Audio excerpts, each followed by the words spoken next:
February, the shortest month of the year, but usually when the music begins to pick up. January is often a slower one, but February has quite often been one of some of the best albums of the year release. Is this the same? Watch and find out!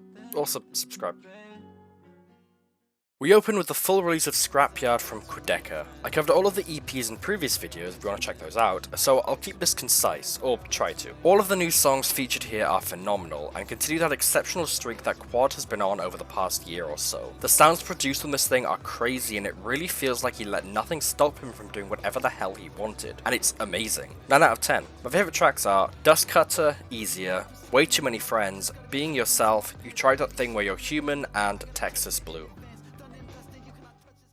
I've been a fan of Nicki's work since the release of 2022's Going to Hell and Taking You With Me. I wrote a big review on it late last year if you saw that. Her newest release feels like the matured wine from the grapes of Going to Hell. Cut across that field are 70 minutes of incredibly well done experimental post-rock with lush elements of shoegaze thrown into the mix. I adore how a lot of these songs drone on inside their reverb-laden rappers. It's only 9 songs, but due to each song being at least 6 minutes, each song feels like a proper journey to venture on, and it's well worth the time. 9 out of 10. My favourite tracks are Drowning Song, Every Hallway / Floating Blood, Sleeping Song, and Cut Across That Field.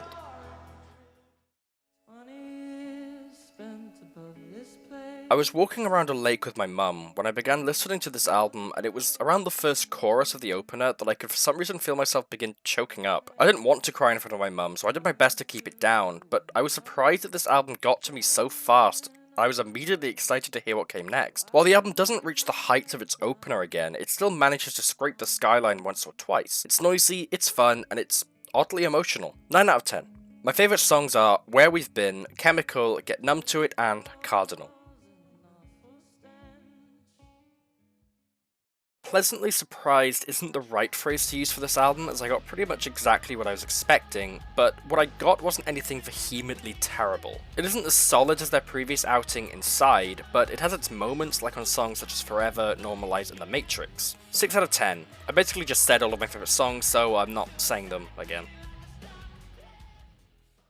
Furry-made music has always been a touchy subject amongst large music nerds, as a lot of people tend to just brush it off as boring EDM or generic electronic music, but once you get past that bias, you can find a lot of diamonds in the rough. One prime example is Samlrc's newest record, A Lonely Sinner, which is a post-rock album that feels enormous in every single way. Listening to this, I'm taken aback by the scope of it all, because there's just so much going on here, I don't even know where to begin. The album does wear its influences on its sleeve, you can hear clear parallels to the Godspeed U's of past, and Philosia has a section that sounds an awful lot like Microphones of 2020's intro, but I don't consider any of that a bad thing. This is a stellar record and one I implore you check out. 9 out of 10. My favourite tracks are Philosia, Sinner, Storge, and Sheep Theme.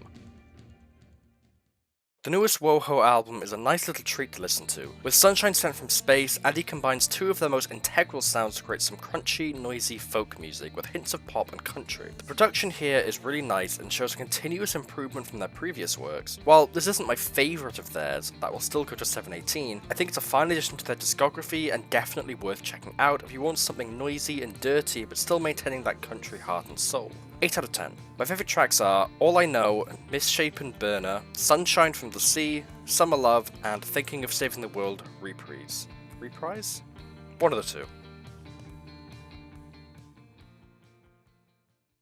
One of the best albums of the year comes from a long-time favourite of mine, Little Kid. I've waited a long time for this album, 4 years to be exact, and I had actually already heard a lot of the songs from here from live streams Kenny did back in 2021. These songs have been in the oven for a long time, so it's really nice to finally see them out for everyone to enjoy. I'm torn on whether to call this Little Kid's best album yet. It's definitely tied to Sunmilk, which still features some of my favourite songs to date. This record is excellently written, with each song featuring their own separated stories and some of LK's best lyrics yet. I want to particularly highlight the songs Always Change and Somewhere in Between, which contain lyrics like these. A lot of these songs are written as practically chorusless songs that simply go on and on. They're long and have a lot to take in. One thing's for sure is this Little Kid's lyrically strongest work to date. 10 out of 10.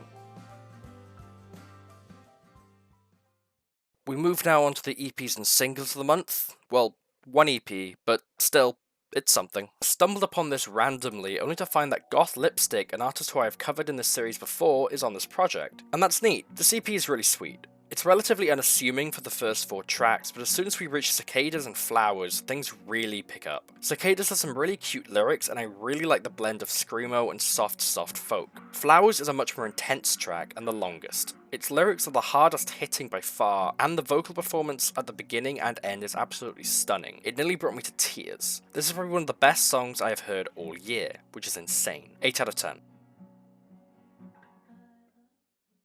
My boyfriend was so excited when this got announced. We were actually about to see Courting when the Clancy video dropped, and they were a child, so I'm glad the song is good too, otherwise I would be so sick of it. It's an obvious huge step up from whatever the fuck Sailed on Icy was, and is a real return to form. It features all the good merits of a 21 Pilots song, and I don't care what anyone says, I think Tyler is a good rapper.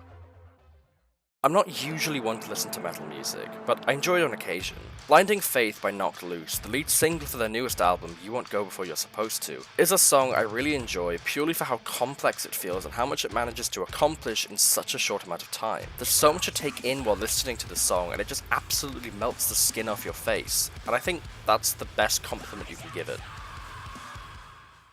A different direction for Dev, but a very welcomed one. While I did enjoy her EP from last year, I feel she has a lot of potential by taking this much noisier, rocky path. I'm reminded of early Radiohead and late Nirvana while listening. It's a song that gradually grows and becomes louder and louder, ending in a wonderful blanket of reverb. It isn't the most intense thing ever, but it definitely gets the job done, and I'm interested to see where she takes this next.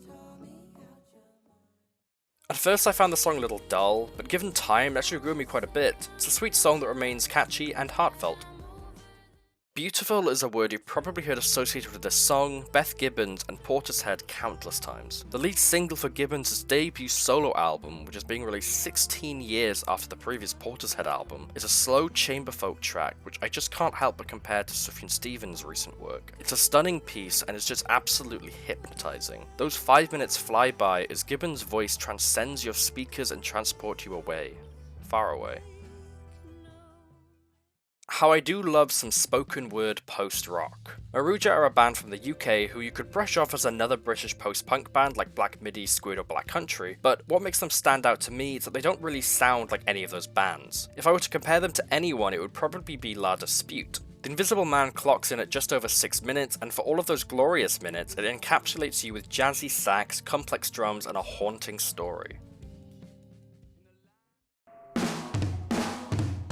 Absolutely chaotic, and I love every second of it. St. Vincent crashes back onto the stage with Broken Man, an industrial rock track that lodges itself into the inner workings of your brain as you blast it at full volume. And those blasts of noise during the choruses, oh my god, just gorgeous.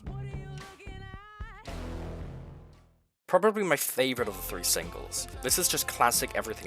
Wacky lyrics which still manage to make sense and still incredibly catchy. I genuinely do not think this band can produce a bad song. It's a little scary. Conn is a friend, and I listened to this because, well, it would be rude not to. Right? What I honestly didn't expect was one of the best songs of the year and something that almost brought me to tears. Conn showcases how much of a talent they are in songwriting by creating one of the prettiest things my ears have been blessed with. This is clearly a song with a heart and a song I implore you check out immediately. That's it. That's the pitch. Listen to it. Possibly one of the most stunning songs I've heard in a long time. Nearly 9 minutes in length, and unlike the previous song, I did actually cry while listening to it. It's heart-wrenching, raw, uncomfortable, and completely unfiltered in its lyricism and its experimentation. I honestly don't have much to say about this song, apart from that you should obviously go and listen to it. But what I am going to do, a little unconventional to what I normally do in these videos, is I'm going to outro the video now, as this song is playing, and read you a poem that I wrote just after listening to the song for the first time and while I was listening to it for the second time. So with that, I obviously implore you to subscribe and like the video. I am sure, or I can assure you, that these videos will become more frequent. I'm trying. I've got a burst of energy, okay? I can do it. But with that, I will leave you with the poem that you can also find on RYM and I believe AOT. Maybe it's just RYM. It'll be in the description anyway, I think.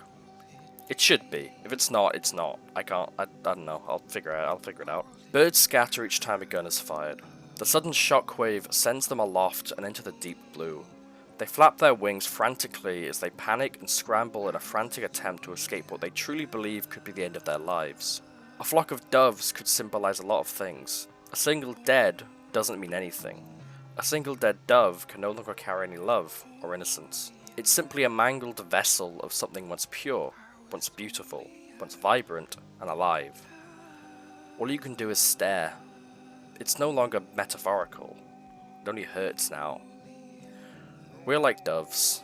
We can be a vessel of purity, innocence, love, beauty, and life.